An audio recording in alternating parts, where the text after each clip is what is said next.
Good morning प्यारे बच्चों। हिंदी व्याकरण में आज हम लोग पढ़ेंगे शब्द रचना। बच्चों, हम लोगों को पता है कि वर्ण भाषा की सबसे छोटी इकाई होते हैं। वर्ण अर्थात अक्षर, और अक्षरों के मेल से शब्द बनते हैं। अक्षरों का ऐसा मेल जिनका कुछ न कुछ अर्थ प्रकट हो उन्हें शब्द कहते हैं। शब्दों का वर्गीकरण चार आधार पर किया जा सकता है। नंबर 1 उत्पत्ति के आधार पर, नंबर 2 बनावट के आधार पर, नंबर 3 अर्थ के आधार पर और नंबर 4 प्रयोग के आधार पर।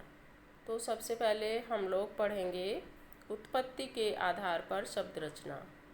उत्पत्ति के आधार पर 4 प्रकार के शब्द होते हैं। नंबर 1 तत्सम शब्द। वे शब्द जो संस्कृत भाषा से सीधे हिंदी भाषा में आए हैं उन्हें हम तत्सम शब्द कहते हैं, जैसे सर्प, मंजरी, दुग्ध, आम्र आदि। तद्भव शब्द। वे शब्द जो संस्कृत भाषा से परिवर्तित होकर रूप बदलकर हिंदी में आए हैं उन्हें हम तद्भव शब्द कहते हैं, जैसे मयूर से मोर, अश्रु से आंसू हो गया, हस्ती से हाथी, मस्तक से माथा हो गया इत्यादि। देशज शब्द। वे शब्द जो हिंदी भाषा में देश की विभिन्न बोलियों से आए हैं उन्हें देशज शब्द कहते हैं। देशज अर्थात देश में पनपे हुए शब्द, जैसे जूता, खिड़की, पगड़ी, लोटा, रुपया, पैसा आदि। नंबर 4 है विदेशी शब्द। वे शब्द जो हिंदी भाषा में दूसरे देशों की भाषा से आए हैं उन्हें विदेशी शब्द कहते हैं, जैसे डॉक्टर, स्कूल, वकील, आदमी, स्टेशन आदि। अब हम लोग पढ़ेंगे बनावट के आधार पर शब्द रचना। बनावट के आधार पर शब्द 3 प्रकार के होते हैं। नंबर 1 रूढ़ शब्द, नंबर 2 यौगिक शब्द और नंबर 3 योग रूढ़ शब्द। रूढ़ शब्द वे शब्द होते हैं जिनके टुकड़े करने पर कोई सार्थक अर्थ नहीं निकलता है, जैसे मेला।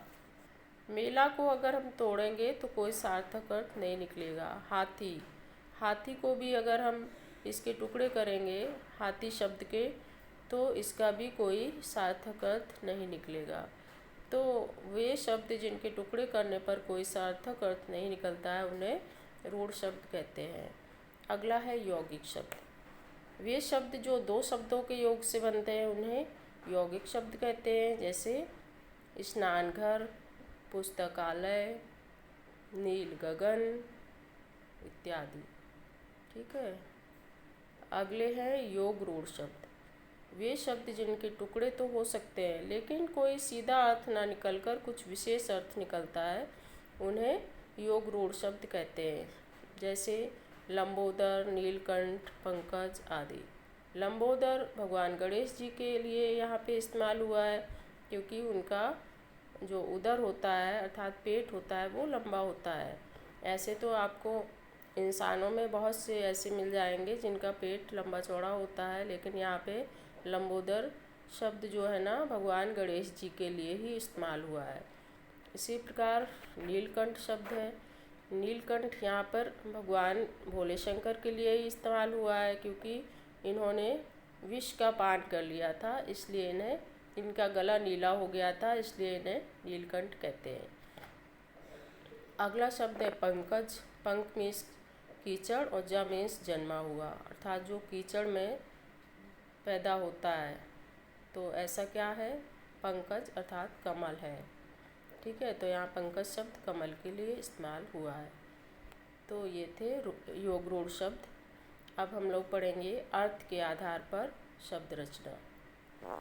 अर्थ के आधार पर शब्द 2 प्रकार के होते हैं। नंबर 1 सार्थक शब्द और नंबर 2 निरर्थक शब्द।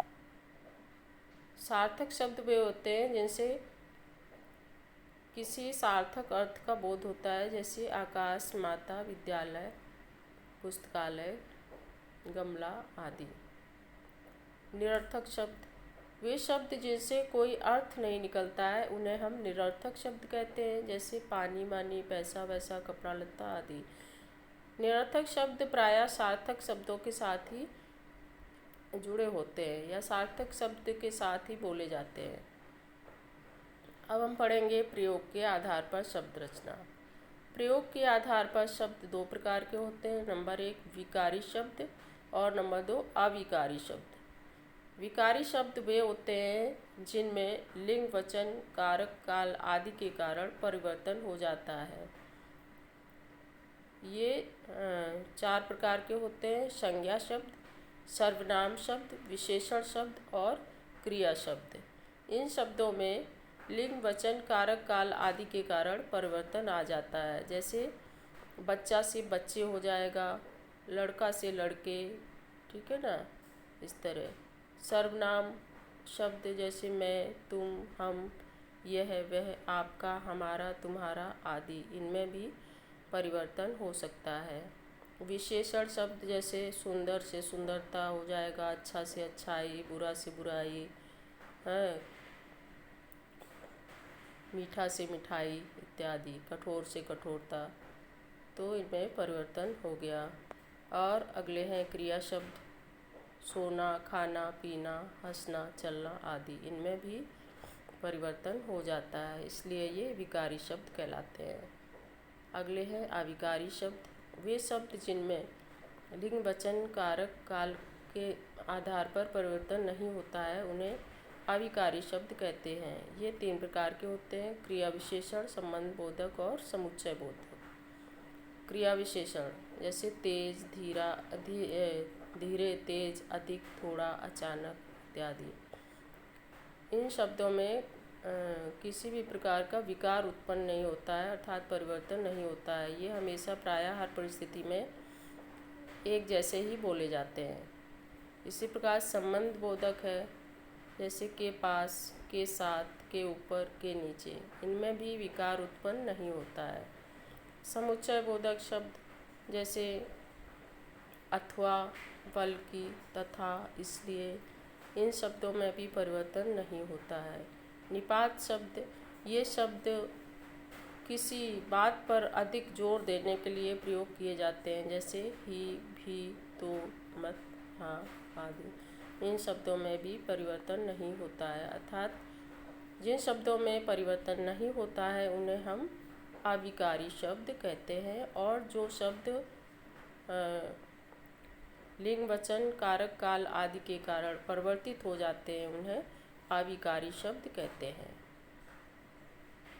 तो बच्चों, ये था आपका शब्द रचना। इसको आप लोग ध्यानपूर्वक पढ़िए और समझिए। Thank you.